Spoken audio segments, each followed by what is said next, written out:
Hello and welcome to Crucible of Words for more dedicated legacy action. Today I'm featuring the new Grixis tempo deck that has gained some power with Modern Horizons 3 and seems to be doing alright for itself.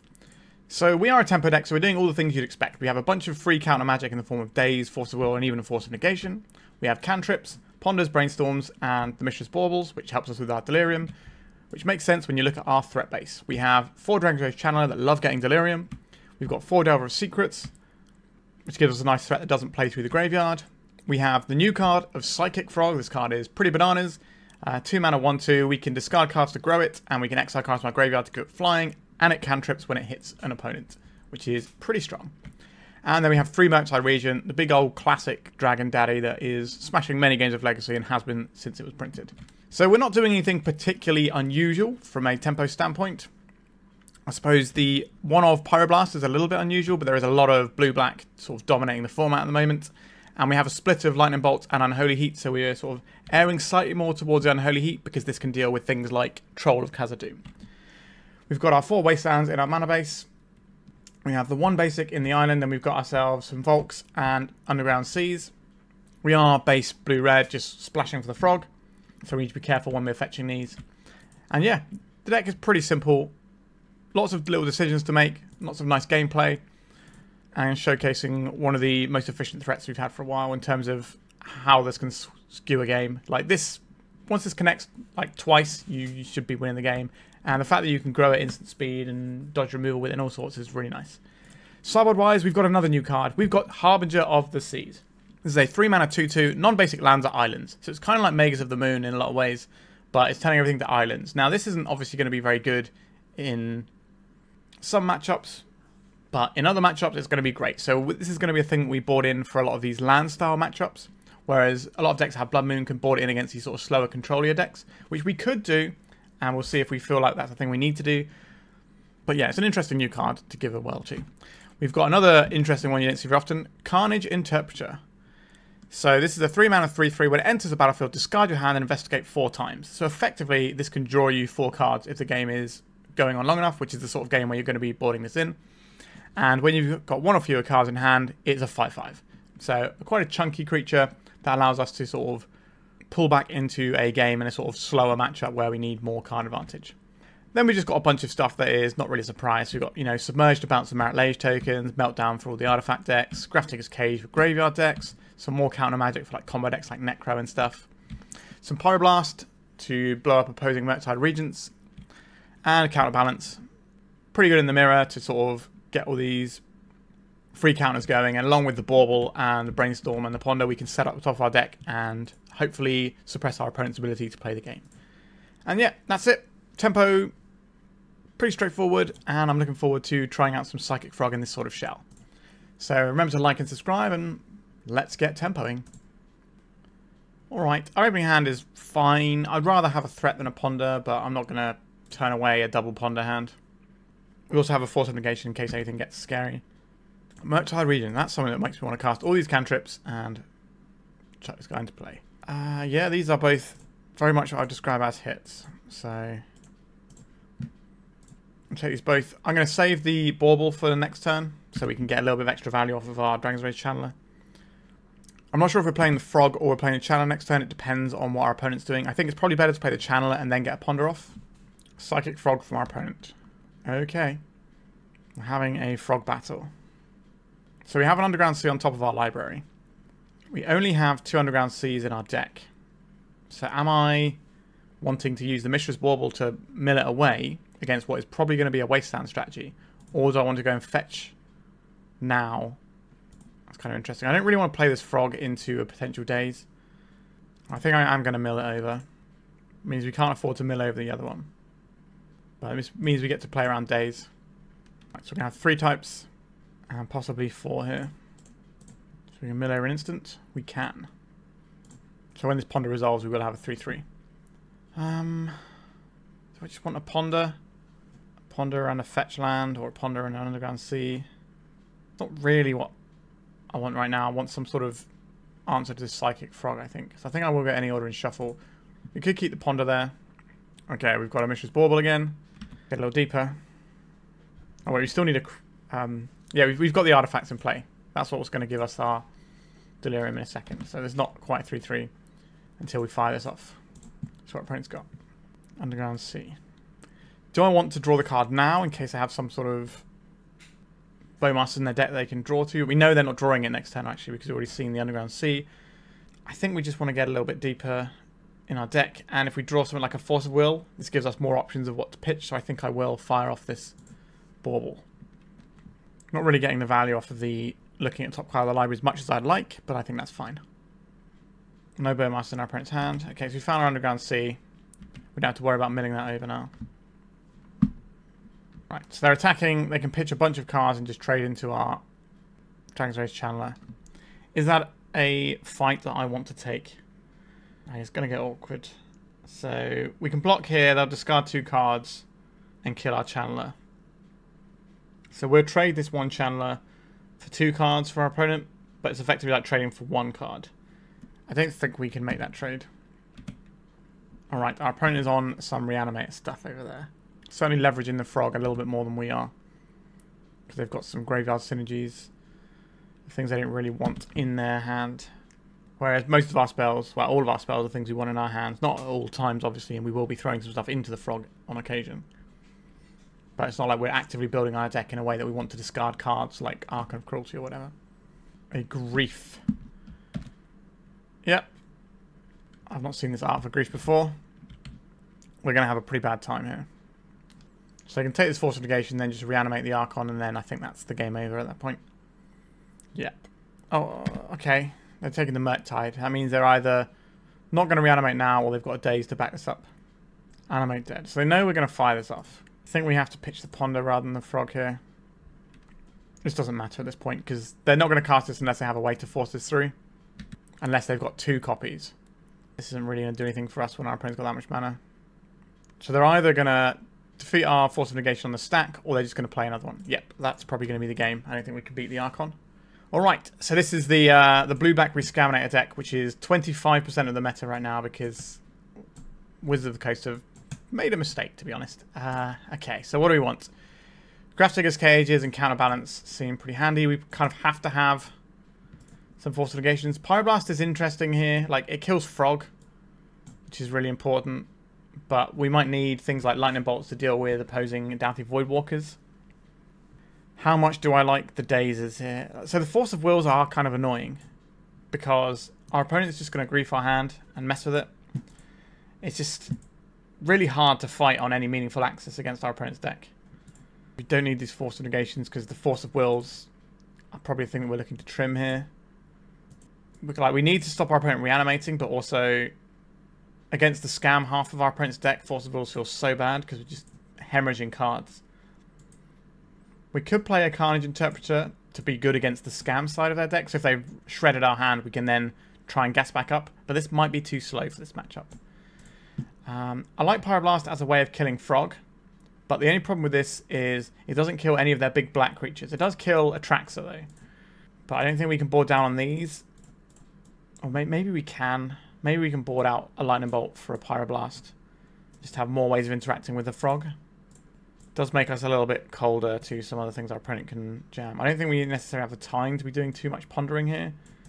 It is not a great position to be in. Then we'll trim a Bauble. Seems okay. Or we could trim 1 Force. I think we'll trim a Force on the play.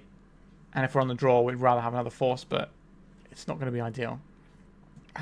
Okay, this hand is pretty reasonable. So these decks don't reanimate a big scary monster on turn 1. They can reanimate a Grief on turn 1, which is obviously going to be awkward for us. But we can at least try and get our threat down, get some selection for the following turn. Let's throw down a Channeler. Play a Bauble. A Brainstorm. Are we just shredding cards to get to Delirium? I think we probably are here. I don't want to fire this Mishra's Bauble off yet because I don't want our opponent to grief whatever that card is out of our hand. But in our opponent's upkeep, we can then fire it off and we can see what they're drawing. A Grief. Okay. The bad guy of the format right now, Grief. There was a discussion with the people who are in charge of deciding bans for Magic, and their legacy expert said, oh yeah, I wanted to have Grief banned, but they didn't ban it. So that's pretty awkward. Okay, enough with that though.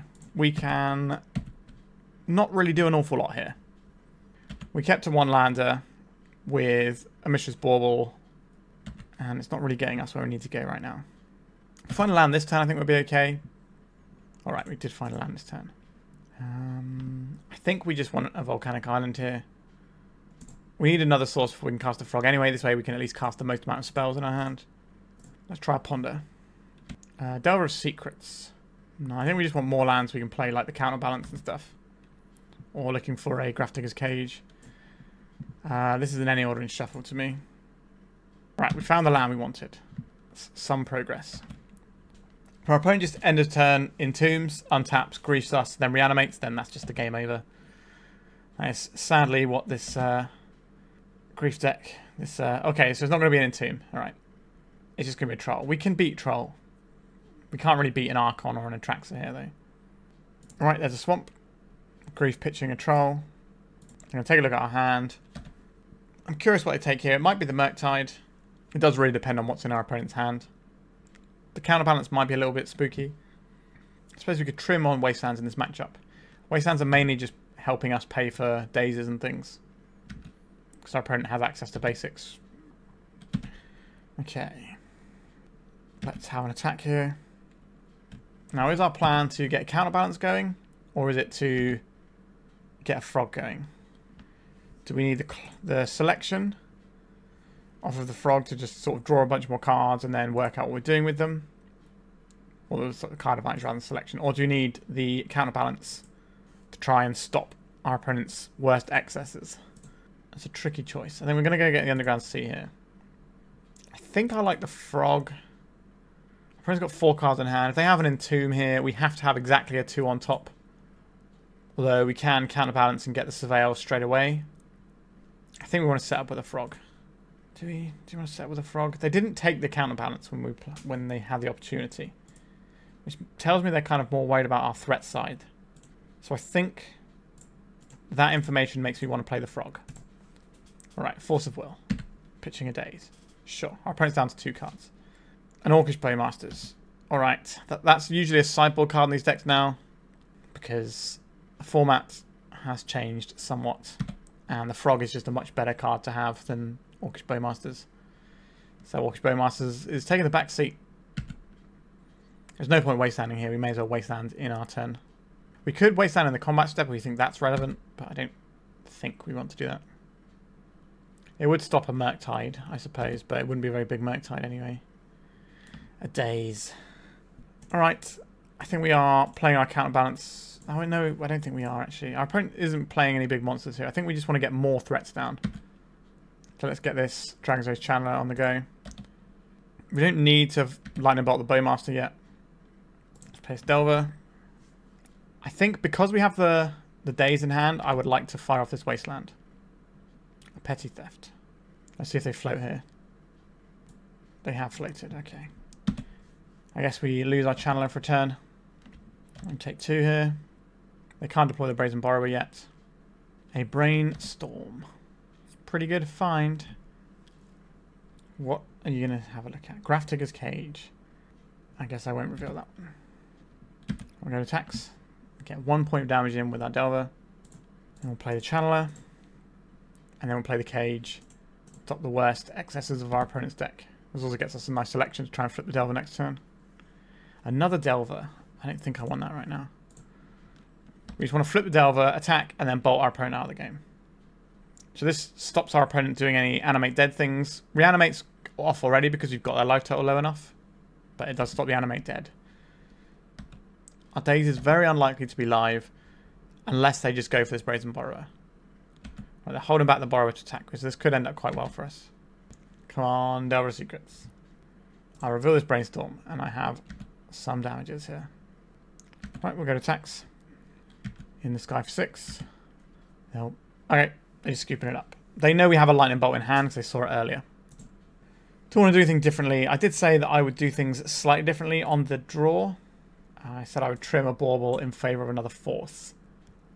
because we're going to draw an extra card, so that's going to be more useful. We did also see the Orcish Bowmasters from our opponents. So does that make me want this Lightning Bolt over something like another Ponder? I think so. We don't have the time. Like, if we're underneath an Orcish Bowmaster, we can't ponder for an answer to Bowmaster without incurring an additional penalty of getting pinged. Whereas if we have more Lightning Bolts on our deck, then it's just a thing we get to do more of. This is relying on the Brainstorm to do quite a lot of work for us. I think that's fine. You can't really mulligan too aggressively against the Scam decks because they can punish you so hard. So we keep this and we at least have 2 answers for like a turn 1, or sorry, like a turn 2 Bowmasters or Doughty Voidwalker, potentially a Frog, although it's always pretty eerie to try and Lightning Bolt a Frog because they can just grow it.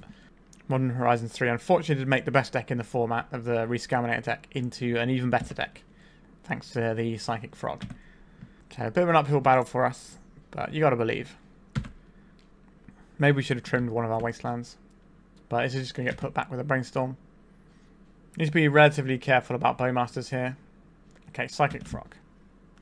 This is not a thing I want to Lightning Bolt. We could double Lightning Bolt it.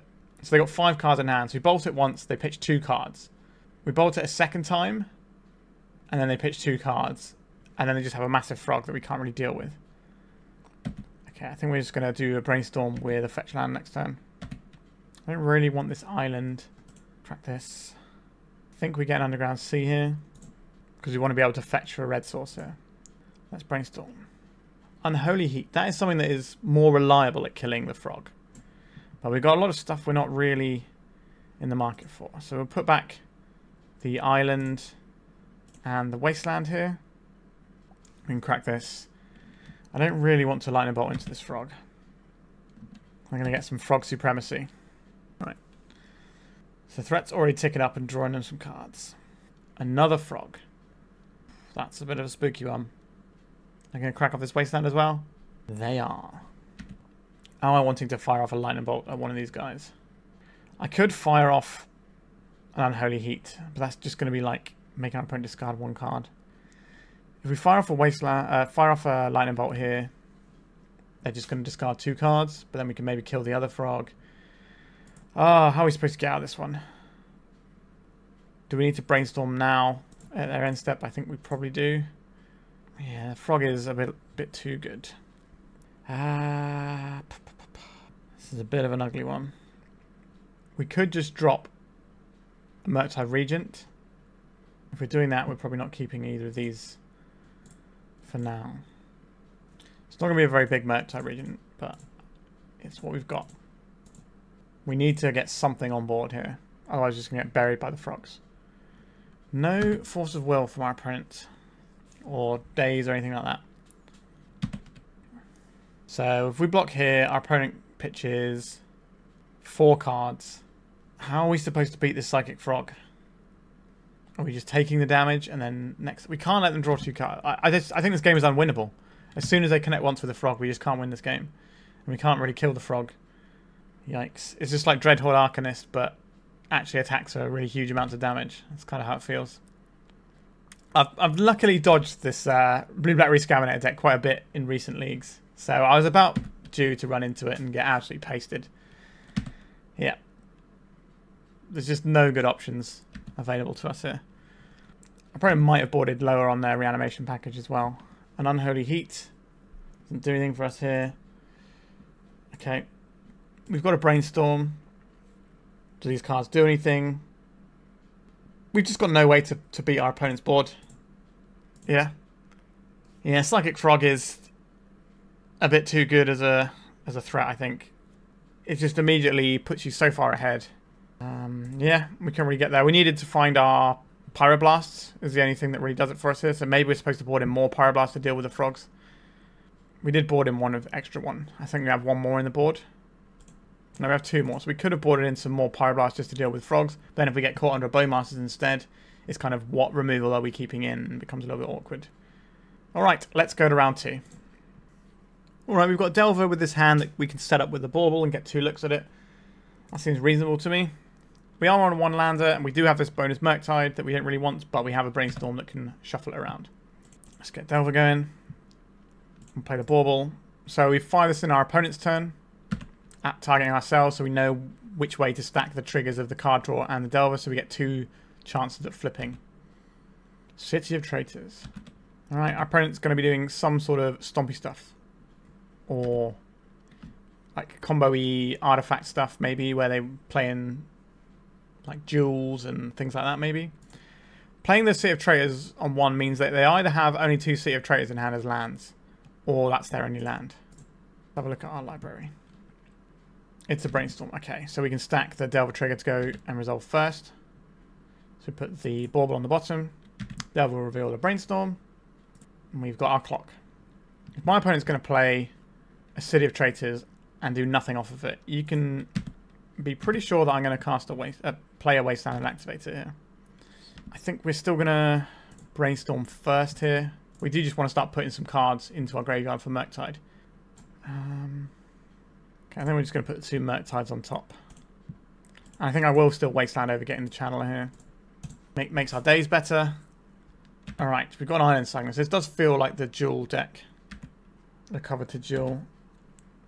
So next time we can Channeler, Brainstorm, mill over one of the Murktide Regents. And then see what happens after that. Let's attack with the Insectile Aberration. Let's play the DRC. Brainstorm from our opponent. I don't think that's where we fight with a Daze here. I'll cast this Brainstorm. Mill over this. Have a look at some more cards. Another Murktide we don't want. Sure. And then we just leave the DRC on top and draw that next turn. Now we could put the Murktide on top, and if we use this Daze we can mill it, but if we don't, then what are we doing, right? If we're not using this Daze this turn, then we're drawing a Murktide that we don't want. Whereas we can avoid that and draw a good thing. It means we get slightly less value off of our Dragon's Rage Channeler, potentially. But it means we don't draw a blank. Alright, we didn't even need to use the Daze.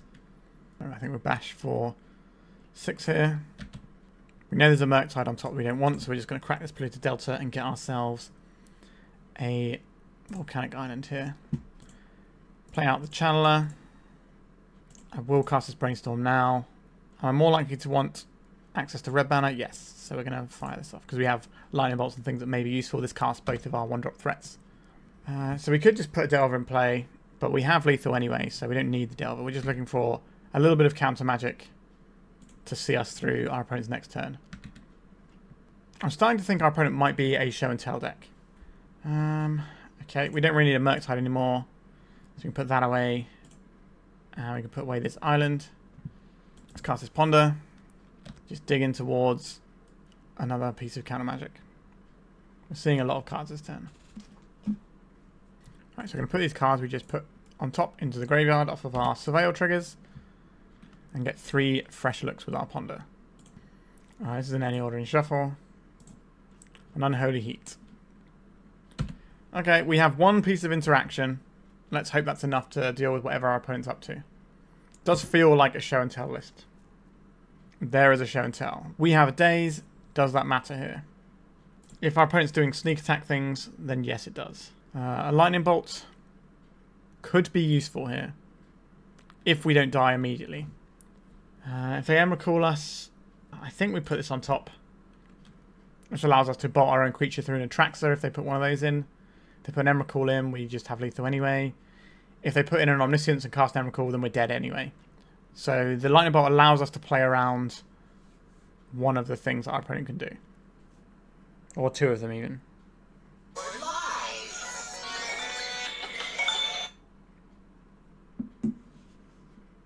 So do that on top. Right, so they're paying. We can put in a Volcanic. Okay, it's the Atraxa. So this is something we've actually played around by keeping the lightning bolt on top. Because we can attack into this, bolt our own creature, so that we can avoid giving them the lifelink. Alright, we've seen these 2 already, because that was things they fetched earlier. So what do they have? Sneak Attack, Archon of Cruelty, Lotus Petal, Island, Force of Will. Okay. That's what they discard here. The Archon of Cruelty and the Sneak Attack. So are we pondering first to try and find... What are we trying to find if we do that? I don't think there is anything that really works for us. We do have a 1-of Pyroblast in our deck. But I think having more mana to play around Daze is the better shout here, because that's just a definite thing we can do. We know that they're going to counter one of these. We have to hope they can't counter both of them. We could fire both of these at the Atraxa, but I don't think that's the line here. Okay. Another lightning bolt. Why not? This turn is basically the end of the game or not. Can we Unholy Heat our own creature as well? Have they got another Force of Will? They do. Okay. Well, this is a disaster for us. So we attack here. We put them to 5 because they gain 7. They attack us down and go up to 12. And then we have 9 damage available. So we need to find another lightning bolt. Is it best to cast this Ponder now or to cast it next turn when we can surveil away that lightning, when we don't want to surveil away the lightning bolt? I think we get more looks at the other lightning bolts if we pass the turn. It's not great because obviously Atraxa has vigilance as well, so it's going to be able to hit us and also sit back. A sneak attack. They're going to put something spooky in, most certainly. What fresh monster is this going to be? Yeah, okay. We got Dunzo'd there. Okay, Pyroblast looked very good in this matchup, so I'll take those. I like the Force of Negations here too. Harbinger of the Seas is kind of an interesting one. It can shut off our opponent's ability to make red mana and stop some of their sort of faster lines, but I don't think we have the room to bring it in, and they have Lotus Petals anyway, so it's not like it's going to be the most impactful. The Unholy Heat and the Lightning Bolts aren't really doing anything for us here, so that's a pretty clean swap there. There is an argument for Counterbalance, but our opponent's big crunch spells are like 3 and 4 mana, and so it's not actually going to fight over the things we want. It's just going to be like an additional layer, and I'd rather just have Pyroblast and Forces. I'm kind of like a little bit of pressure. I do like the Pyroblast, but I think we can do better than this. This is a very similar looking hand. I think I will keep this one. We don't have the Pyroblast, we have the Force. Force is obviously worse when we're on fewer cards, but it means we're allowed to develop our game plan instead of holding up the interaction straight away. Right, let's get pondering. Force of Negation is a little bit tough with the resources we have, although we can draw the Murktide. So we could put the Bauble on the bottom, the Murktide, then the Force, and then we can Bauble, and then have 2 Force of Wills up. Carpet of Flowers. Okay, so I don't think we can fight over the carpet. I think we're going to have to fight over the spells that matter here. Not playing out the carpet. Interesting. So keeping this safe from Wasteland, which tells me they need the mana. And obviously if they go and fetch a green source here and play the carpet and we daze it, that's pretty bad for them. Okay, I would like to Brainstorm and then shuffle away. Don't really want this Bauble. Get rid of that one. Do I want this Wasteland? Probably slightly more than this Volcanic. Okay, so we do have double Force of Will. We can play a Murktide next turn and have a threat going. Hedge Maze from our opponent. So our opponent showing us green means they probably have things like Veil of Summer, which is another thing we have to worry about. If they're binning off Show and Tells, certainly a curious one. Like I said, I don't think we're fighting over the carpet. I think we're going to fight over the big spells because our permission is hard permission rather than like dazes and things. Alright, so our opponent's brainstorming away. I assume they have a follow-up land as well. Alright, I'm going to crack this. Provoke. We could brainstorm now just to make our creature bigger. I don't hate that. Pyroblast. This is an excellent draw for us. So we're not playing the Wasteland this turn. Wasteland also doesn't look great with what's going on right now. Let's get Big Daddy Murktide on the go. So now we've got our threat. We've got 2 pieces of protection against what our opponent's trying to do. We've got more or less a 3-turn clock because I imagine this fetch land is going to get cracked at some point. Our opponent does have a lot of mana to work with, but Pyroblast plus Force of Negation / Force of Will is pretty strong for us. They left a card on top with the Surveil. Carpet is ticking up. 3 red mana. Feels like we're going to get sneak attacked. Okay. We may as well use the one that doesn't cost us life. A Veil of Summer. So our Pyroblast does nothing here. That's pretty awkward. We had the Show and Tell cover, but not the sneak attack. It's an Atraxa. It is an Atraxa. This doesn't have hexproof from blue because it came in after the Veil of Summer. Okay, now we get to see how bad these cards are from our opponents. Lotus Petal plus Emrakul. Yep, that'll do. I'm not going to insult my opponent's intelligence and think that they can't string together that and take away all of our permanents. Off to a pretty bad start so far, but we've got 3 more rounds to go, so let's crack into them.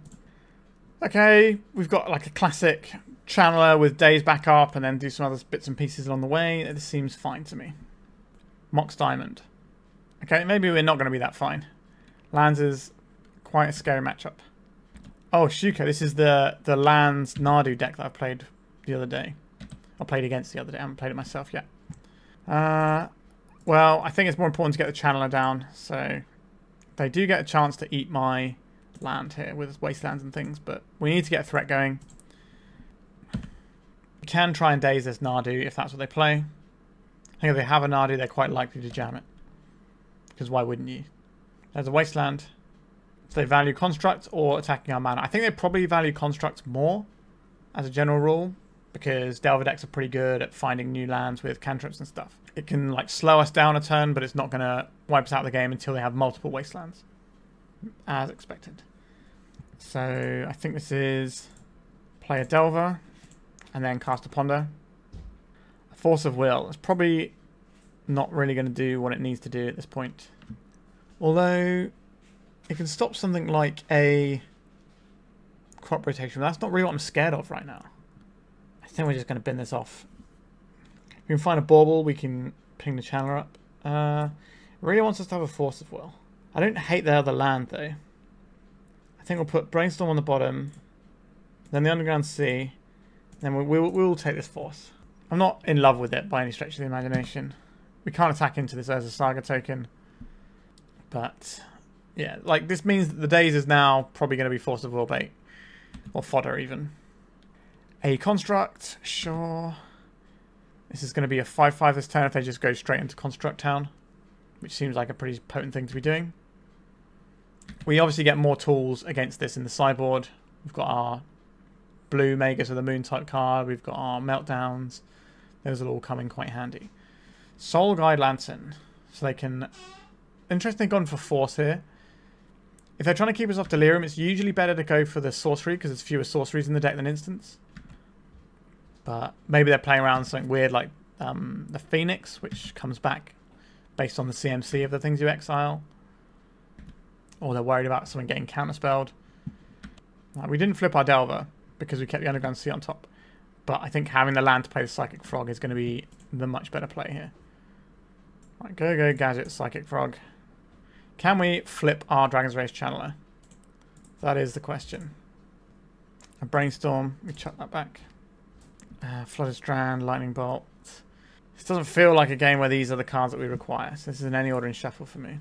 We can't pitch any cards to Psychic Frog to make it so we can attack with our Channeler. So we're just holding in this pattern while we get beat down by these giant constructs. We can just throw our whole hand into the Psychic Frog and block the 5/5 construct. That's a thing we are allowed to do. I'm not going to block the 6 power guy though. Our Channeler is basically just on Surveil and Chump Block Dewey at this point. It's going to be like a Sylvan Library or something. Life from the Loam. So what are the options there? They've got the Maze of Ith and the Urza Saga. I guess we need to find some Wastelands. If we counter this, it's like not great, obviously. We can counter this with just a Daze though. Alright, I hate it, but we're doing it. A Wasteland. Yes, please. That allows us to take out their Wasteland, and they've been missing land drops, so maybe we can stop them from casting this Life from the Loam. It means that once again we are not flipping our Delver. So maybe this turn we have to cast this Brainstorm in response to this, just so we can flip our Delver and start getting the damage in. Is that what I want to do here? I think it's acceptable. No, I think I just want to see more cards. We're not going to flip the Delver. So we will cast a Brainstorm. A Lightning Bolt. 2 of these is interesting, but... Okay, so we can keep Force of Will blue card and just put away 2 lands. Probably want to put away Pyroblast actually, don't we? That looks kind of bad here. Oh, jeez. I guess it's just going to be stuff that gets fed to the frog. Right, let's get rid of their Wasteland. We can attack with the frog here and just go wild with it. We could just exile some cards and just give it some flying. Right, I think we'll bin off this island. We do need to get some damage in at some point. So we're going to draw the Pyroblast, but that's just going to be more fuel for our little frog. Our Dragon's Age Channeler is on chump block duty. We've got to hope our opponent misses on a land. Looks like we've got a bit lucky there. I'm going to attack with both guys this turn, yep. Let's chump block here and go to 2. We are looking for Murktide here. Elvish Reclaimer. Do we have to answer this? I don't have any lands at present, but this is just another guy. This shuts off our fetch land as well, but I don't think we can just let them have that. We could have Brainstormed there first, but if we miss on a blue card, then they've just got another threat when we're already under the gun from their threats. We reveal this Pyroblast.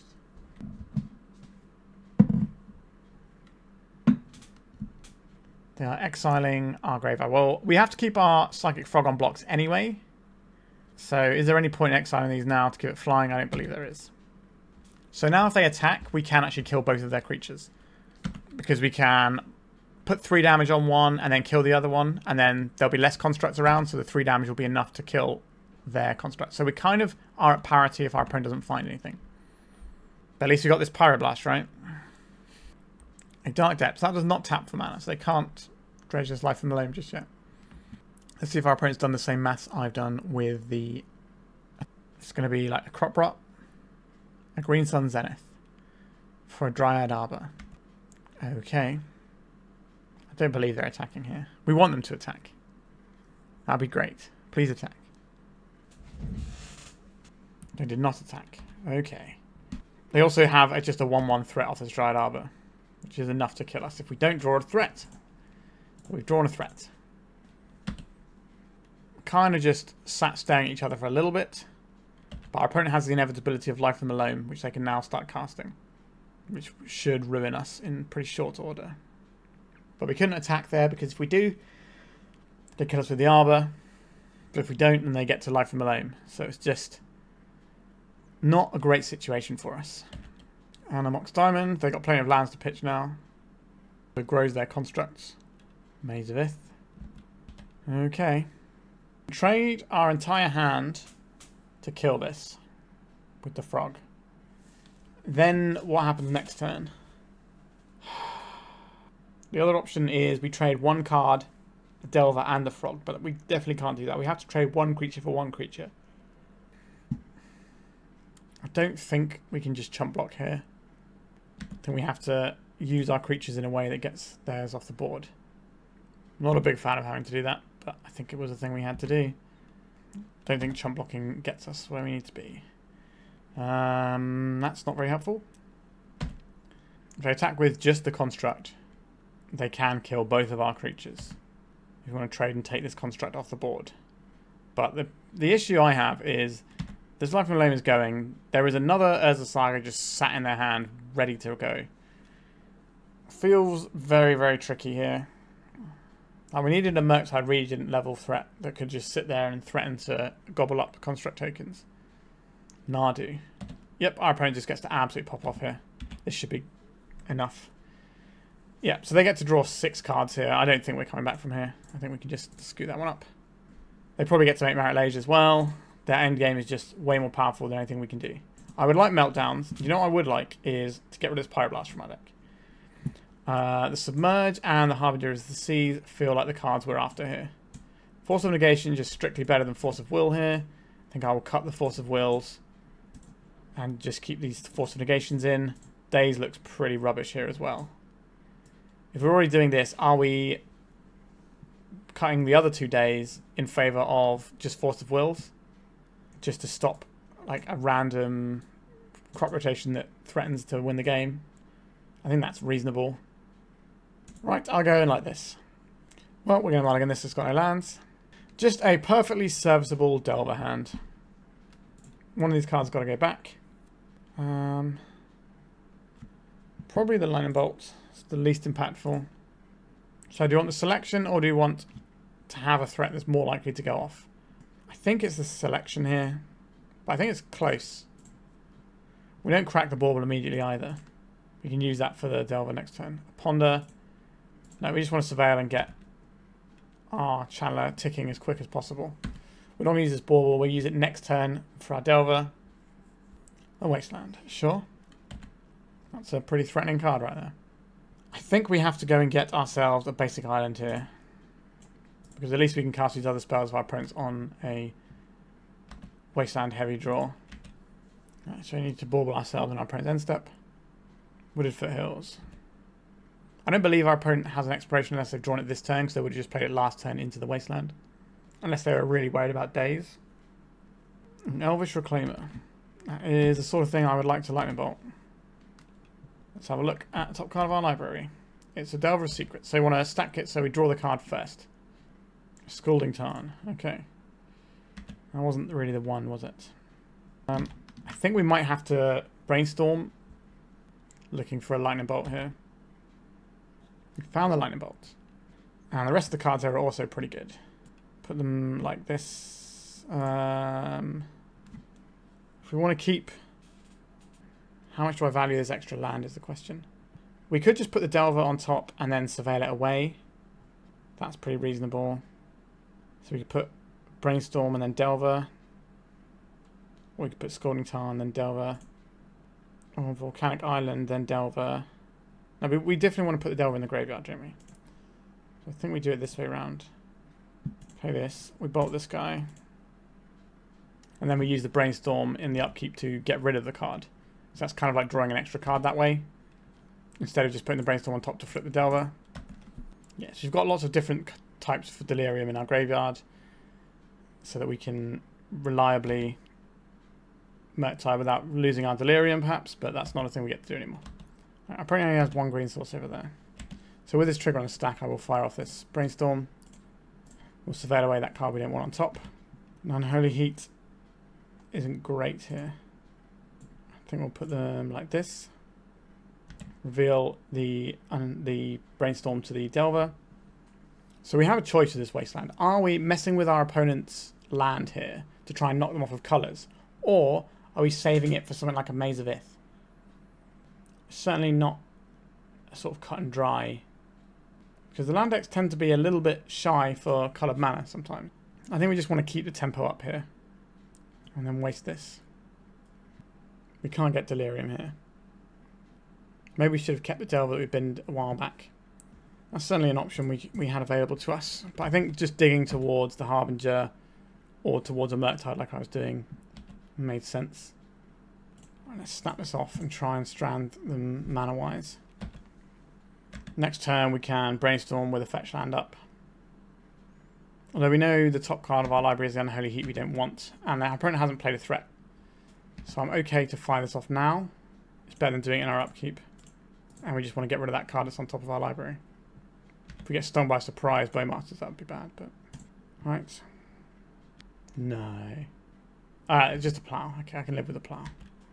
That doesn't put the creature into our graveyard. Okay, so we've got the Harbinger of the Seas. That's the thing we've been digging for this entire time. So we want... I guess we're going to bin off this Channeler. Is that better than the Bauble? The Bauble gives us Delirium, doesn't it? No, we have land. If we play this first, we can put the creatures. We have creature, instant, land, artifact. Yeah, that works. So we play this first and bin the Channeler. Then we play this. Crack this. Underground Sea. Blue, blue, blue. Shut our opponent's mana down. Crack this, have a look at top card of the library. So now there's a card they get to cast. But now we've got quite a good amount of damage going. So we put them to 6. And then we can put them to 1 next turn. We only have islands, so we don't have any red sources left we can rely upon. But again, I think that's fine considering how much damage this is doing to our opponent's game plan. There's a Solar Lantern that we saw. They can take us off Delirium here. They'll probably go after the Bauble. They could go after the creature. They've gone after the Bauble, which is fortuitous because we happen to have drawn another one. They can sack the Lantern to deal with our Delirium Channeler we can't cast. Let's get some surveilling going. Ponder is an above average draw, I think. So leave that on top. Let's see what our opponent's drawing this turn. Plow they can't cast. Oakley dokley. I have to imagine they pop the Soul Guide here. It doesn't actually change the clock though. So maybe they're supposed to draw with the Soul Guide. Yeah, okay, our opponent came to the same conclusion. Doing some maths. A Mox Diamond is obviously great for our opponent. And I have to suspect they kept a card in hand in order to have that play available to them. So they can then just get rid of the Harbinger and then do all their normal stuff. Alright. Good sideboard cards are good. I don't think I want to change anything else here. Still thinking about that Delver, and whether or not I should have left it on top to have slightly more clock. It worked out in the end, but it's an interesting thing to think about. Alright, let's submit the deck. I'm not in love with this one. I think we need like some early pressure. I do like the Wasteland to deal with the first Saga, but this Force of Will is kind of stinky. It's just something that we have because it's better than some of the other cards. Okay, this is a much more interesting hand. It does have a slight risk attached to it. What are we binning off here? I don't really want to bin off the cantrips because we might need them. We're going to want to keep the Meltdown, which means we're going to want red mana, which means it's probably the black card that goes here, even though Psychic Frog is a banana strong card. That's probably not what this matchup is about. Okay, that's something we can pick up with our Meltdown soon. And Urza Saga, sure. So, there is a question as to what we do with this Flooded Strand. Because we could just get a basic Island and Ponder here. And that means we're not getting hit with a Wasteland immediately. And we are going to want this island later for the Harbinger of the Sea so we can actually play the game anyway. So I think I'm going to go for this and do a Ponder. We're just looking for more lands. I said, we're just looking for more lands. Another Harbinger of the Sea. Like, it's a good card for this matchup. It's what we want. But we need to be able to cast it. But at least we've got another cantrip we can rely on. If our opponent controls a forest, we can bounce something scary when the time comes. Looks like they're about to have a forest.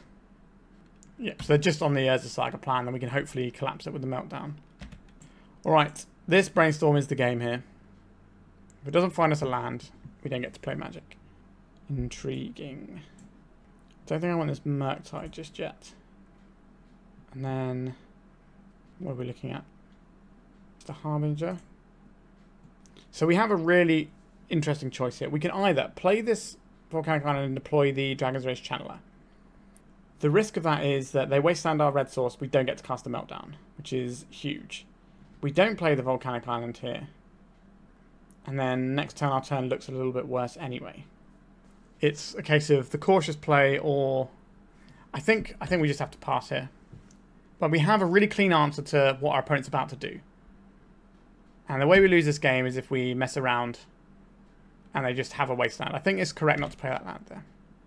So they're going to make another construct here. And then they're going to get an artifact that we're going to blow up with our Meltdown for 1. Lava Spur Boots. Another Saga. Oh, it never stops sometimes, does it? Alright. This is going to be a big punch in our face. I don't think we're supposed to submerge in response there. I think we just take this and then do a Meltdown X equals 1. And hopefully that stops them doing Urza Saga stuff if their hand doesn't help them do that. Goodbye, opponent's board. Let's hope that we've done enough to get us through this next dead draw. Now, we obviously have a Brainstorm that we can look around with and stuff, but... Oh, a Hedge Maze. That's very good for us. That means they don't get to make any Saga constructs. Well, they can make 1 on their next turn. It means we're not getting hit with a construct next turn. I left the card on top. Oh, okay, they are still doing it then. Is this Force of Negationable? Or am I supposed to say that for Life from Malone? I think I'm supposed to say that for Life from Malone. But if we get killed with that in hand... Like, we have the Submerge. It's not like we're completely cold here. 1, 2, 3, 4. Can't make the Murktide just yet. Do we play out the Channeler first and then cast a Brainstorm? That's probably the best place for us to be. A Lightning Bolt will kill a construct potentially. We can bounce 1 and then blow it up. I think that's reasonable enough. That's not a land. So we've got instant, sorcery, land. So we put a Murktide on top, we can mill one of them. This will let us just draw through what's going on here. Soulguide Lantern. Murktide. Also, that's another artifact which makes this Lightning Bolt a lot less useful. So they make a 1-1. Sorry, they make a 2-2. They untap, it becomes a 4-4. And if they've got anything to stick on it, it becomes bigger. But we could get like a cheeky Submerge off here if they don't play this Soulguide Lantern. If our opponent doesn't cast Life and Melee and we just sat there with this Force of Negation we could have fired off earlier and lose, that's going to feel annoying for sure. But we've got a lot of powerful tools that we can leverage here. Force of Negation might also save our Harbinger of the Seas. Expedition map. Okay. Are they going to cast their Soulguide Lantern here? Okay, I think I'm just going to clear this out. So we'll bounce this, and then the other one will die to state-based effects. If they let us Murktide, then that's good. They do not want us to Murktide. Fair enough. So now we're looking for a land to cast this Harbinger of the Seas. We found the land to cast the Harbinger of the Seas. I am very much down to clown with this. Alright, let's see if our powerful sideboard card can do it for us again. Would love to get a match win on the board this league. We've only got 6 minutes left, but I think that should be enough where the game state is at now. Had to do a lot of pausing to thinking about various things. We've got the plow. Okay. But we have another one. I think that's better than using the Force of Negation there. Going for a Wasteland.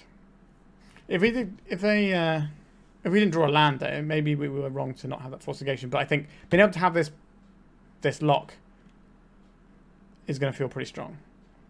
And the more our opponent spends on what we're doing here, better. So now we can just hold up a hard cast Force of Negation. Can we just beat our opponent down for 10 turns in a row? They can Expedition map, but I'm not sure what they're looking for. At some point we can maybe play this Murktide. Okay, if our creature leaves the battlefield, we lose the game to the 2020. Understood. Another Force of Negation. Okay, I feel relatively safe with this creature now. 6 minutes is plenty of time to turn this guy sideways. Alright. Got through another one of their turns. Oh, we're getting Enduranced here. We are getting Enduranced. That is tragic. We at least aren't dead to the Dark Depths because of our Wastelands. Alright, Ponder. Dig us out this one. Any order in shuffle, I think. Bauble. Like, we just want to put the Murktide Regent into play and use that to finish our opponent off. Because we already have the Wasteland for the Maze of Ith. We could have got a red source and finished off the Endurance. But I don't think that's the best way of us winning the game here. We're just going to die with these Force of Negations in hand. Could be. So I can go and crack and get an Urza Saga. Yeah, there's definitely been a couple of turns where we could have done some stuff differently. But we could keep that hand, we could keep that Ponder, get the red land, and then bolt their Endurance. That's probably... Is that better than what we did? I think it probably is, isn't it? Yeah, I'm not happy with that one. And if we'd have Force of Negation that early in Mox Diamond, that would have been quite potent as well. We would have stopped them being able to cast that Endurance in the first place. Obviously, we have more information now than we did when we made that decision. And the Expedition map's been cracked. We can make a Murktide. Build a Wasteland. Okay, we can't make a Murktide. I'm also not convinced we have the time to take the slower lines, considering we've been pondering a little bit too much on what we're doing with our turns. 1, 2, 3, 4, 5. Okay. Let's go and get our red source. Play our Murktide. It's only a 4-4, so I might have to trade here. That's disgusting. Yeah, I'm pretty sure I've played this one wrong. Okay, at least our opponent's drawing a blank. If we trade this off and we play Top Deck Wars, that's probably okay for us. Psychic Frog. Okay. We need a black source. Do we have any left? We do. Oh, they're not attacking. That is really interesting. Unholy Heat. This doesn't do enough. Alright, we just have to pass here. A Dryad Arbor. I'll learn about this. That's better than the Wasteland because we want to save the Wasteland for the Maze of Ith. Another Lightning Bolt. Okay, we need to put a sorcery or a creature in the graveyard. 3 mana. 4 mana. Green Sunset. Say no to this. They've got the clock on us here. Another Force of Negation. That's not the one. Another Forest. Our opponent doesn't need to attack. They can just sit there and they will eventually win. We are the one that is under pressure from the clock. Psychic Frog. Are we going to be going to discard so we can discard our Psychic Frog so that we have Unholy Heat to kill our opponent's endurance? We can Wasteland and start attacking. That is a thing that might happen in this game. An Elvish Reclaimer. There's a lot of land cards in their graveyard. That is a problem. Once again, we do not have Delirium that we require. If we play this out, it's probably not going to be enough. Yeah, I think we've just not played this game optimally. We're in a situation, we've got a bunch of cards in hand. If we'd have leveraged them early, we'd been in a much better spot, but we were trying to save them for specific things so we don't just get beasted by like a Life from the Lane or whatever. See if they attack here or not. No, like I said, they don't need to. Come on, Delver. They can rotate this Maze of Ith out. But we have a nice player. We can exile cards from our graveyard to pump our Murktide Regent here. So we're making them tap so that then we can Wasteland this when it's tapped.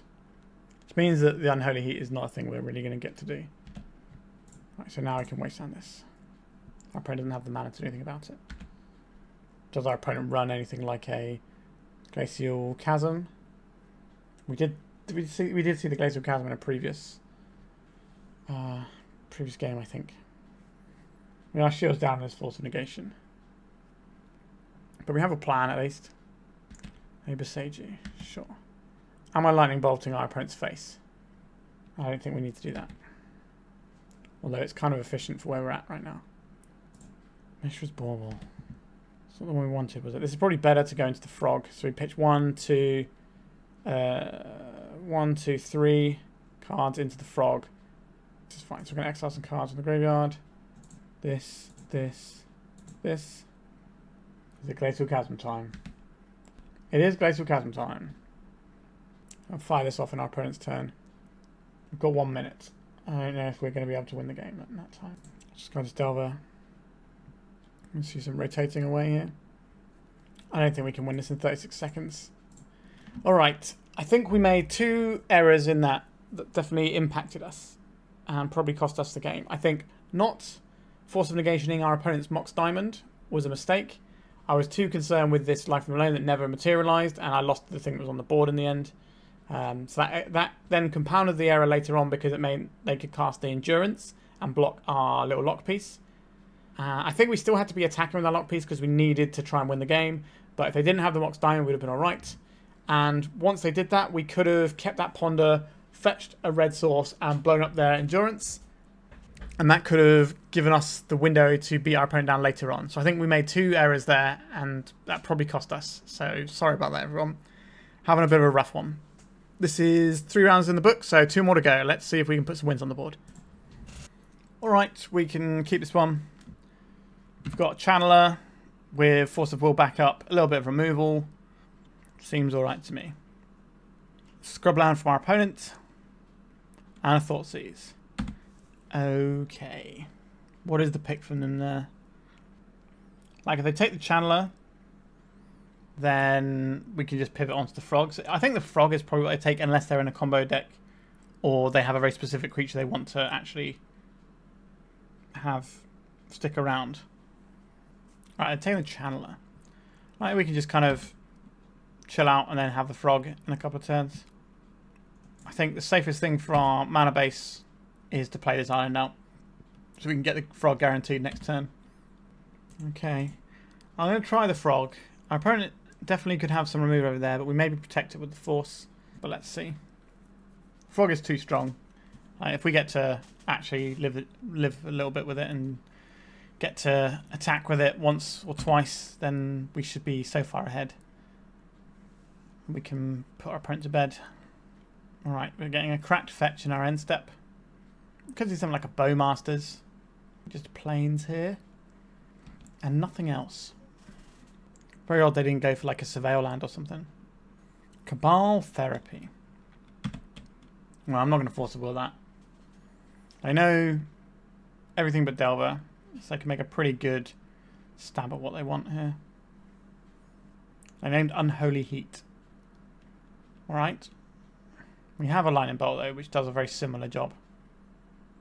We did have an option just to pitch a bunch of our cards then to the Frog. So they can't name anything, but that feels a bit loose when they're sat there with Source to Plowshares mana. And a Swamp. Alright, Wasteland's not going to be the most useful in this matchup, is what our opponent's telling us. If they just draw in some basics like that.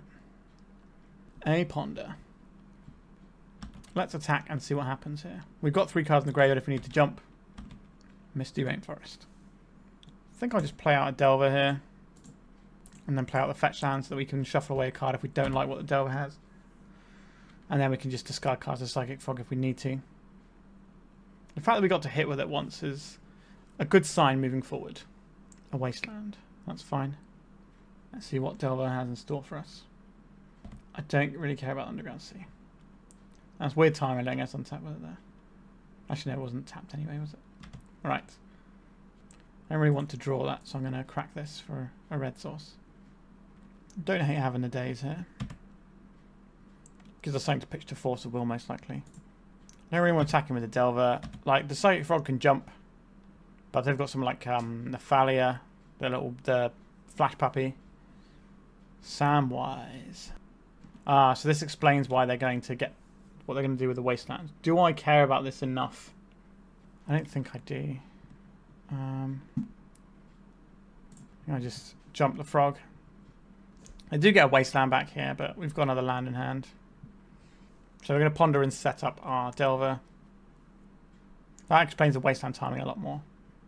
I do like having a Channeler. So let's Channel on the road. Let's go for a Ponder. Get a little Surveil going. Bauble will be the 3rd type, so I'm down for that. Don't mind having more frogs. The Wasteland is kind of whatever. Is this a good enough pile to keep? Keeping this just on the Bauble. I think so. I like the Surveil action on this. So we know the top 2 cards of our library do not flip Delver. So we can mill one of them, draw the other one, which turns our Daze on. And then we have a chance at the Delver next turn. It's fine. Yeah, I don't mind the frog, but I think we can put it in the bin here. Threats isn't what we're short on. So we'll fire this now because we know the top card anyway. Comet Stellar Pup. Maybe we will get to Daze our opponent. I want to play this out because our opponent's shown us the Wasteland they got back with the Samwise. So I want to make sure I have Lightning Bolt mana. Yep, so we have a Wasteland. We can use this to keep our opponent off Comet Stellar Pup. They've shown us that they're actually a Mardu deck as well. I'll take 2 from this, I don't really care. So obviously didn't find the red land for the Comet because you play that pre-combat because it makes guys that can attack. A Wasteland. Yep, we need to have one of those. Alright, Delver, you're going to flip on this. Let's find out. I'd like to Wasteland as of right now. Am I Lightning Bolt in this Samwise? Feels like we're playing into another Samwise. Polluted Delta. We want to be able to flip our Delver this turn. Just snap this out now and sniff out anything that's coming along in combat. I think this Delver is better as Psychic Frog food. Although we could just hold up our protection here. Samwise. We did see this coming. Had enough of that guy. Brainstorm is an above average draw for sure. And we'll put that on top. Flips our Delver as well for next turn. Actually no, it doesn't because we're going to draw it, right? Even better. I think I'm happy just to have this Daze as an option. It's looking pretty good now. Wasteland on our opponent as well. An Arid Mesa, you say. A Cabal Therapy. I think I want to hide this Daze. As strange as that is. They've shown us they've got a Comet Stellar Pup. If we cast the Brainstorm, they're not going to use the Brainstorm. They're not going to name Brainstorm, sorry. Let's see what they name here. So they've got the Daze on top, so the Delver will flip. And if they name Force of Will here, they named Lightning Bolt. I suppose Lightning Bolt can represent a kill pretty readily here. Not that we actually need it. Now they've seen the Daze, it's a little bit less potent, but what are they supposed to do here? I don't think we need to play anything here. Well, like we could discard a bunch of cards from our hand to try and get the kill, but it's just not necessary. Get some more Surveil action going. Sure. I don't mind having another piece of protection just to make sure that we make it through the turn. So opponent's up to Wasteland. That's not going to be the one for you, I'm afraid, opponent. I got to get through Daze, Force of Will. Alright, they can't get through that. So I don't really know what our opponent's deck is fully doing. It looks kind of like weird Dead Guy Ale, but they're running Cabal Therapies, which means creature removal is probably going to be good here. Pyroblast looks pretty bad. If we're trading a bunch of stuff backwards and forwards, then maybe the Carnage Interpreter might be quite good here. Certainly give it a whirl. I'm not really like big on any of these other things we've got going on. Like Counterbalance could be pretty good, but it could also just, you know, be a bit of a nothing. Let's try Counterbalance over a Force. We want a second Counterbalance over a Daze. That's pretty reasonable. Harbinger of the Seas could be good here, but our opponent's shown us they've got a decent chunk of basics. They didn't show us grief stuff. It doesn't feel like they're like a grief sort of deck, so I think we're just going to run with this. Like, you don't see Thoughtseize and Grief in decks together unless they're like super aggressive combat decks for the most part, like your Reanimator style decks. Do I think Counterbalance is good here? Would I rather have a threat? These Dazes could be a little bit awkward. And I do like Ponder though. Good cards are good. Alright, nothing from our opponent on turn 1. Means I can Ponder in relative peace. We just fill up cards, make a Murktide, and hopefully that'll be good. Fill up our graveyard with cards. A basic island for now. Our opponent's shown they want to wasteland us a lot. I at least like to keep the land that can do the things we require. I think we'll put Brainstorm down, and Delta, then the Force. So now we've got lots of protection if something spooky happens. Nothing from our opponent. So now we draw the extra land. Play this, crack this. We're going to want red sources here. Let's go for a Counterbalance. If our opponent's got a spell, they're going to cast it now. And then we can also save our Volcanic Island from Wasteland if we want to Daze whatever they play. And we're just filling up that graveyard for big old Mercs. We don't know the top card of our library because we've cracked a fetch this turn. So it will be a blind flip. If they play something after we play the Counterbalance on their turn. Fine. Okay, so this is the exact situation we mentioned. We can Daze this. Then we have our Counterbalance, and then we're going to have blind flips on our opponent's turn. We also can't be Wastelanded this turn, which is quite nice. We could play a Murktide as early as next turn, if that's what we fancy. Which is pretty hard to turn up, isn't it? So we can get this Polluted Delta. It'll be a 5/5 Murktide, which is pretty reasonable. A Ajani, that's a cool one. Let's see what's on top with the Counterbalance. It was a Psychic Frog. Well, that's probably even better than playing the Murktide, to be honest. Caracas. Okay. Well, we got a blind flip off of the Counterbalance, so I feel pretty unfair to our opponent there. Let's go and get a land and put this Psychic Frog into play. Every turn this sticks around in play, the better. This also has some pretty nice synergy with the Murktide as well, where we can exile cards and grow our Murktide. A Ploughing. We know that the Counterbalance won't... Actually, no, we don't know what the Counterbalance will do here. Let's see what it does. A Carnage Interpreter. I think I'll save the Frog, because we also save our Wasteland by doing this. And if the Frog starts connecting, we start dealing damage and drawing cards. And then we just run away with the game. We do have an emergency Force of Will we can fire. They can't play any 3-drops this turn. Swords to Plowshares on our Frog.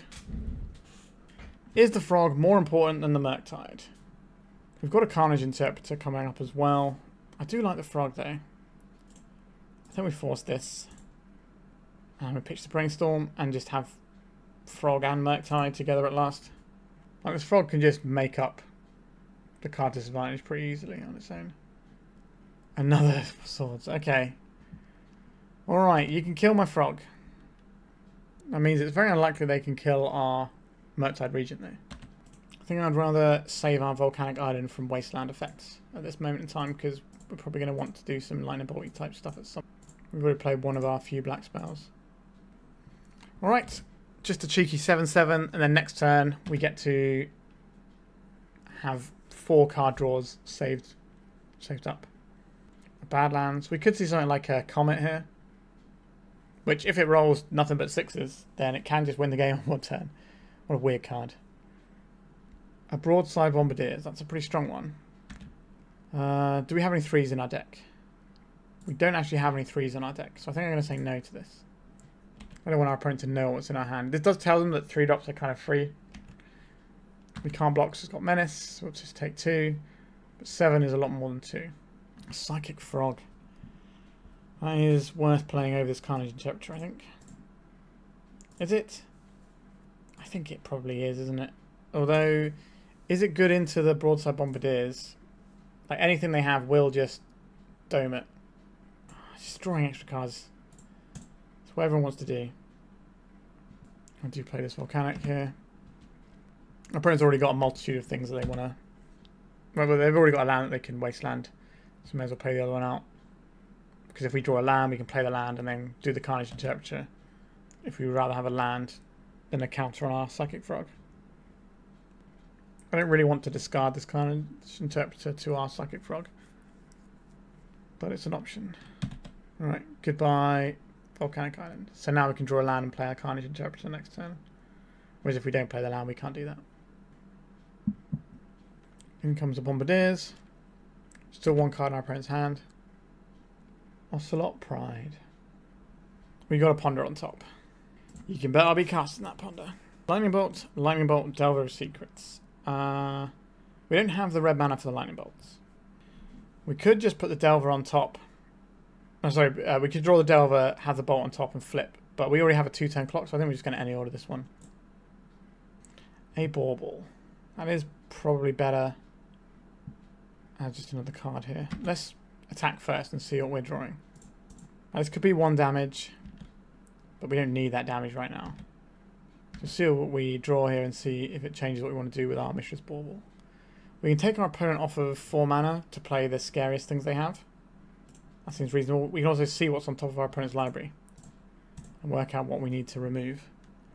An Orcish Bowmasters. That does not stop our opponent from winning the game. So we don't actually need to do anything here. So they could play the Bowmasters. They can ping for 4 on this guy. That guy's probably just going to die anyway, but then the Murktide kills them. Yeah, okay, I think it's deterministic that we win this one now. I can hit us for 7, but again, the Murktide is lethal. Yep, our opponent agrees. We got a match win on the board. Alright, let's go to the final round and see if we can get a 2-3. No lands, this is an easy mulligan. Yeah, I can keep this one. We could bin off a Delver and just do some Channeler stuff. That's fine. Power of Psychic Frog is too strong to resist. We're willing to find another mana source for it. Between Dragon's Race, Channeler, Ponder, and Mishra's Bauble, I think we can possibly get them. Oh, if we're just playing an Ancient Tomb with nothing else. Okay, no, they're just playing something in the second main phase. It the Herald's the End. Okay. I played this recently. Might have been even yesterday on the channel. Felt really good. Okay, I think we are trying to get a clock going and make use of this Ancient Tomb our opponent's given us. So let's get the Channeler. Let's get the Bauble. Let's do a Surveil. Wasteland is definitely a good way to attack our opponent's deck. I think I will leave that on top. Let's see what our opponent's got coming up.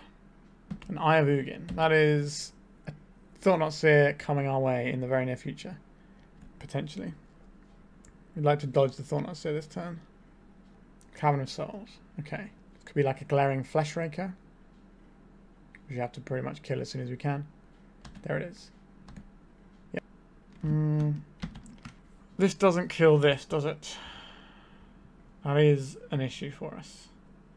That is a big issue for us. This not being Lightning Bolt is a real problem. If we Ponder, that's a sorcery in here. So, is it more important to Wasteland or hit this Fleshraker? I think it is important to hit the Fleshraker here. So I think that's us pondering. Because if you haven't played against Fleshraker, it is quite the Magic the Gathering card. This Daze isn't going to do anything for us. So now we're going to have Delirium. We do need to fetch a red source here though. So we can cast this Unholy Heat. But yeah, this is just going to give them the mana to ignore our Wasteland anyway. It's very much a thing we have to just say no to. Lightning Bolt, yes please. Lightning Bolt is actually surprisingly good against these Eldrazi decks, because they have a lot of creatures that it actually hits, whereas the Eldrazi deck from back in the day was all like Thought-Knot Seers and Reality Smashers. Now they've actually got some stuff on the curve earlier on, like the Flesh Raker and the Herald's the End and stuff. So we know they've got an Eye over there. Got anything in the second main? Just a Thought-Knot Seer. Or, yeah, I think it probably is. Okay. Opponent is taking a lot of life, though. I think we want to pressure their non-ancient tomb lands and try and leverage the damage our opponent's dealing themselves. But the amount of damage they are representing is not small. They could take the Delver here, because we can't cast the Frog. That's probably a pretty shrewd move. Yeah. This is a spot where I wouldn't mind drawing another Unholy Heat. But we have this Lightning Bolt that we knew about. We can bolt here. I think the plan is we Wasteland, take out one of their non-ancient tomb lands, crash for 3. This puts our opponent to 9. If we bolt it that heralds the end, then Thought-Knot Seer only deals 4 damage. I think that's better than going to the face with this bolt. It's going to Surveil off. This allows us to cast Psychic Frog. Is Psychic Frog good enough on this board? I don't think it is. It can jump a little bit. I don't think we want this though. I think we're looking for more red removal or a Murktide. I'd take another Channeler as well. It's just a Lightning Bolt with legs. Or wings, I suppose. If they tap this Ancient Tomb, they will die to a Lightning Bolt. If we have one. Okay, they've got some mana over there. Just going to be a Kozilek's Command. Mystic Forge. Wasn't expecting to see that one. Find a Lightning Bolt. We cannot find a Lightning Bolt. Opponent's Wasteland. We can hit the Eye of Ugin, or we can hit the Cavern and hope that our Daze does something. I think we just hit the Eye of Ugin. 2 mana for what our opponent can do. We can still cast this Daze just to get a Surveil. And if they cast another like non-Eldrazi spell, sure. But like if they've got the Eye of Ugin, then the Daze probably isn't catching anything anyway. Top card of the library, no good. Alright, we got the win. The power of Delver into Ancient Tombs. Okay, so what looks good here? I don't know how much prison-y stuff our opponent's going to want to be doing. I didn't find the prison-y stuff particularly exciting when I was playing the Eldrazi, so there is that. I don't mind the Carnage Interpreter. A 5/5 is actually a really good stat line. Harbinger of the Seas feels pretty strong here, actually. Probably better than the Dazes. And we've got this Pyroblast that can get out. The Grafdigger's Cage can stop Mystic Forge, but I don't think that's what this is about. I think I'm okay with this. I don't really like these Dazes very much, but they can pitch to Force of Will or get eaten by a frog. It's probably fine. Would I rather have a Force of Negation? Maybe, or do I want like a Miser's Meltdown in case they've got some Chalice type stuff? I guess we'll have a couple and see if we want to deal with that. They might also have Urza Sagas in their deck. There's quite a lot of different Eldrazi builds floating around. Yeah, this looks kind of similar to where we were at last time. We've got some threats. We've got some removal. Okay, our opponent's going a little bit bigger. They've got Devourer of Destiny.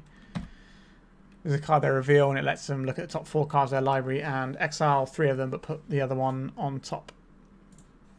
Alright, they exiled some lands. That doesn't mean that they're looking for lands. It just means that those lands were either not as good as what the other card was, or there was multiples of them. Alright, we are going to get our little friend on the road here. Go Gadget Channeler. We can play the Frog if we need to next turn. Or we can Delve a Bolt. It's just like a Dismember. It is. Sure, you pay some life. We've got more threats where they came from. It's just going to be a Thought-Knot Seer. That'd be a very powerful follow-up. Yeah, there it is. That's some good gaming right there. Now, Psychic Frog is probably the take here. It just easily outclasses all creatures when we've got cards to pitch to it, really. But we can double Lightning Bolt, which ends up being just a single Lightning Bolt because we get the card drawback. So I could take one of the Lightning Bolts to stop that line. But then that leaves us with the Frog, which can then grow and beat the Thought-Knot Seer. And then they've been tricky position. Our opponent's deck doesn't have a lot of removal in.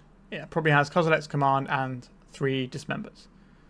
So I suppose like 7 potential spells, which isn't nothing. But Kozilek's obviously has a high price tag. Although they can cast that now because of the Eldrazi Temples anyway. So going in all in on the frog might be a tricky situation. I took Brainstorm. Wasn't the one I thought. Underground Sea. Let's get the frog in. It's frog o'clock. So there is a bit of tension here. If we block here and chuck a load of stuff into our frog, we do run the risk of them having the blow up with a command. Or another Dismember, potentially. I think we just take the 4 this turn. We've got double bolt if we need it for next turn. It's another Thought Knot Seer. It is another Thought Knot Seer. Okay, that's pretty big news. What are we doing about this? Okay. We're going on the frog. We now have the biggest creature on board. Just like that. We probably need to keep it back on blocks given the situation we're in. Or if we attack here, we attack for 6. And then we take 8. And then the next turn we attack for 8. Which is not enough to kill our opponent, so we're not doing that. Just remember all Kozilek's Command is pretty much just game here. Fleshraker, that's a pretty scary card. Gives them a lot of pings. Oh, and they get the Herald's End, so it's not just pinging us, it's making guys that have power. Yeah, I don't think we can beat this. We need our opponent to attack with a Thought Knot Seer and let us block it. But they just don't need to do that. Yeah, our opponent agrees. A Lightning Bolt. We bolt there, it heralds the end.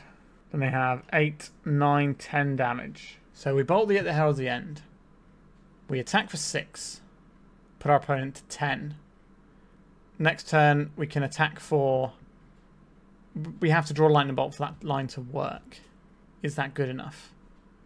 And they hit us for 4, 8, 9, 10. They have to play 2 cards to kill us. Alright. This is the play, I guess. A Bauble is just a free redraw. I guess we play this out. And have a look at the top card of our library. It's a Brainstorm. That's potentially going to do the job. We have to hit this now. It does make things cheaper if they're playing any of the big things, and we know they've got a big boy in hand. So we need to Brainstorm into Lightning Bolt. A Wasteland, you say? It can destroy... does that big guy, does he only destroy monocolored permanents?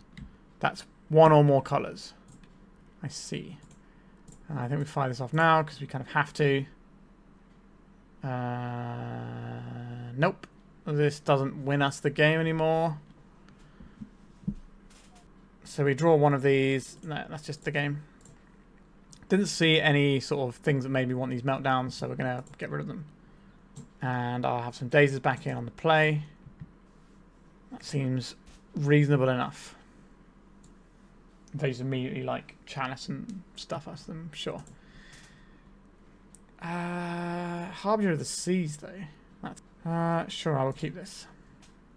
I'll begin the game with a Misty Rainforest in play. We probably have to get red sources, but if we can maybe make the frog on turn 2, that's kind of cool too. And I'll drive the temple. Is it the Herald's End? It is. I think we are shooting this down. Unholy Heat can potentially kill some bigger stuff, so I'm going to Lightning Bolt this. If we can draw a black source, we can play the frog. Otherwise, we can maybe Wasteland our opponent. I'd like to draw a land here, but I like to Brainstorm here. I think we're just going to Wasteland. We'll eventually find the land for the Harbinger of the Seas. Opponent Wastelands, we can fire for Brainstorm. Another temple. Another little guy. I think I will just say no to this. Can we draw a black source? We did not draw a black source. Right, let's cast this Brainstorm. Can find the third land for Harbinger next turn. We can. And we can get a Delver that flips, but that means going shields down on Daze. which I don't really want to do. I guess we just bury the frogs. That doesn't do anything. And I think the Harbinger. We're not flipping our Delver. We're still playing it out, but we're not flipping it. Because it's more important to have this Daze in case something really horrible happens. Ancient Tomb. Dismember. Okay, this is the sort of thing we want to see. Oh, yes. Are we just going to get our Harbinger of the Seas here? We've got 2 of them, so if the first one doesn't stick and they have another Dismember here, then it's not the end of the world. Oh, we're just in. They can Dismember this. But we are very much cooking now. Hey, there's that Psychic Frog that we had earlier. Let's attack. I will play our redundant copy. It doubles our clock, and it means they can't just Dismember and play something. The really irritating thing about these Harbingers for our opponent is that they also stop them being able to pay the colorless cost. I think this is good enough to get a Daze. Like, it helps them dig towards their way out of this spot. We don't get to cast this Psychic Frog anymore because of our Harbingers.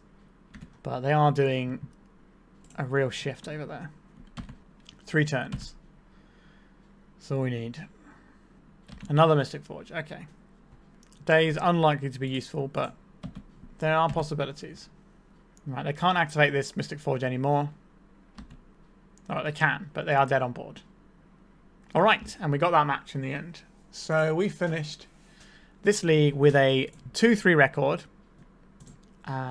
What I will say is we did lose a lands matchup where we made a couple of errors. I was trying to play to a longer game and kind of ended up losing to stuff that we could have stopped if we'd have used our resources that we had in hand. Now, sometimes we'll be in a situation where if we do that, we end up hitting their life in the lane and feeling really smart, and it goes really well for us. It's an odd one to try and find the right balance for, but we definitely made another mistake as well with our lightning bolt. So I'm not very happy with how I played that round. But we finished with a 2-3 record, which is obviously not great, but our 2 losses were 1-2s, and we could have won one of them. We got absolutely buried by the blue-black Rescaminator deck, which is not a surprise because that deck is really strong. So let's talk about our list. So we did see Psychic Frog doing some pretty powerful stuff. It was very good. Easy to see why you're dipping into black here for it.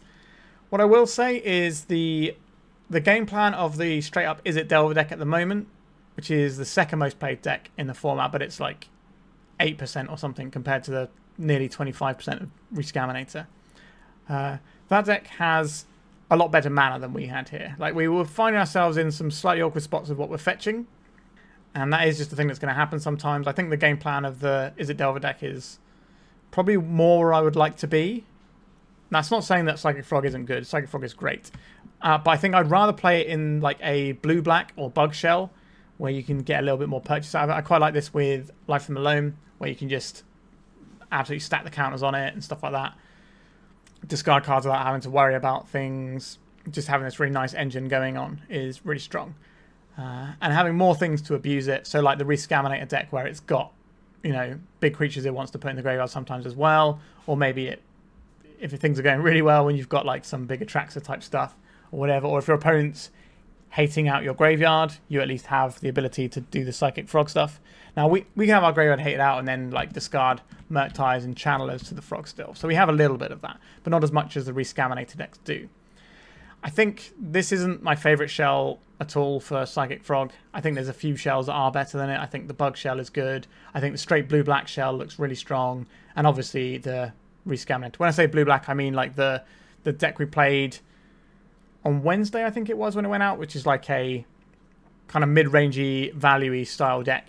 And it's got some powerful cards like Hymn to Turak that if you don't need them in the sort of mid to late game, they can just go into the Frog and that's fine. But you still get to leverage these powerful cards without feeling too bad about them. So I did like that build a lot more than this.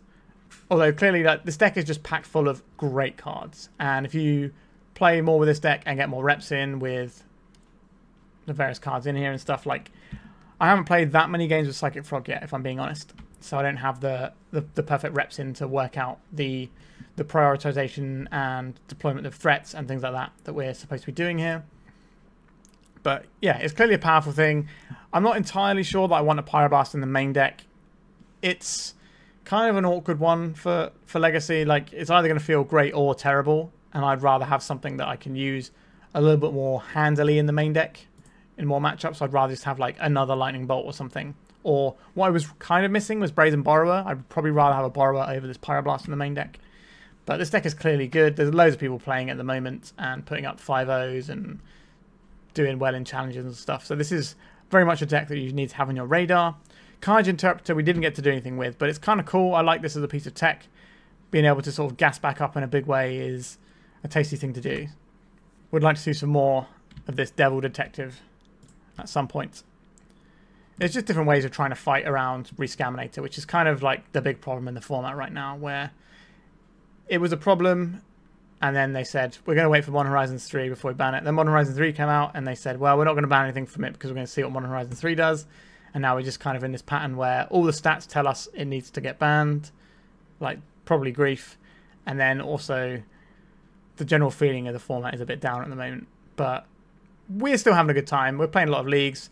The challenges at the moment are a bit grim because they're just flooded with Rescaminators, so nobody really wants to play them that much anymore, and I imagine they're going to drop off a lot.